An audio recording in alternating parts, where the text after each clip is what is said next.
Assalamualaikum warahmatullahi wabarakatuh. Mau bertanya, Habib, kenapa kelompok-kelompok Mu'tazilah, Khawarij dan lain-lain bisa ada dan menjadi terpecah belah di kalangan umat Muslim? Terima kasih atas penjelasannya.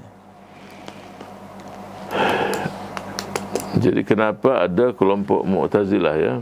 Kenapa ada kelompok-kelompok seperti Mu'tazilah, ya, Khawarij? Ya. Kenapa harus ada lah gitu? Ya itulah, karena manusia ini kan namanya punya pemikiran, berpikir. Yang satu mendapatkan hidayah, yang satu berpikir dengan pemikiran yang keliru. Ya, itu terjadi dan itu sudah takdir Allah Subhanahu wa taala. Ya, sudah maktub lah. Tapi manusia kan tidak tahu takdirnya begitu. Ya, bisa juga yang sudah muslim terus kafir. Nah, ya kan, yang kafir masuk Islam. Jadi bukan hanya kelompok-kelompok ini saja yang terjadi, bahkan yang tadinya muslim pun bisa berubah imannya, bisa terjadi. Kenapa semua itu terjadi? La yus'alu amma yaf'alu wa hum yus'alun.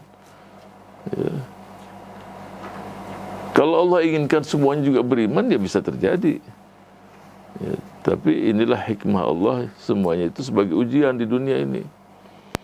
Ya, ujian untuk siapa yang lulus, dia akan mendapatkan surga.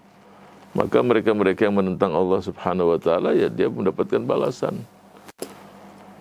Dan Allah Subhanahu wa taala yang memiliki ini semua, mana coba? Dan nggak perlu manusia itu menanyakan, lah ini semua juga makhluk Allah. Dia turunkan Rasul, dia beri, ya itu semua pasti ada hikmah-hikmah yang Allah inginkan pada hambanya. Kalau diinginkan semuanya beriman, sudah ada malaikat kan, semuanya juga tidak bermaksiat kepada Allah. Terus mau dosa bebas, ya binatang bebas semuanya. Nah, muncullah makhluk manusia. Ya, sejak kakek kita Nabi Adam alaihissalam, nah itulah di situ ada cahaya malaikat dan di situ ada bentuk binatang juga. Kalau dia mulai menjauh dari bumi, ya dia bisa lebih dari malaikat. Tapi kalau melekat dengan bumi tidak mau terpisah, ya bisa lebih dari binatang. Nauzubillah. Itulah manusia. Peluang itu ada. Dan semua punya peluang untuk itu. Dan tidak ada sesuatu pun yang dipaksakan untuk berbuat sesuatu. Punya iradah, punya keinginan. Dan tidak dicabut pada diri seseorang. Seorang tahu. Dia tidak dipaksa untuk berbuat maksiat dan dia bisa memilih. Dia diberikan otak lagi. Bahkan dituntun, diturunkan para rasul, para anbiya. Nggak ada yang kurang, cukup semuanya. Ya. Artinya dalam perjalanan dia, ya lubang yang kecil pun dia tahu. Oh ini jurang, ini seperti orang jalan pakai senter, kelihatan semua. Senternya apa? Otak dia. Dia lihat jalan, oh ini berbahaya, ini saya pilih sini, ini.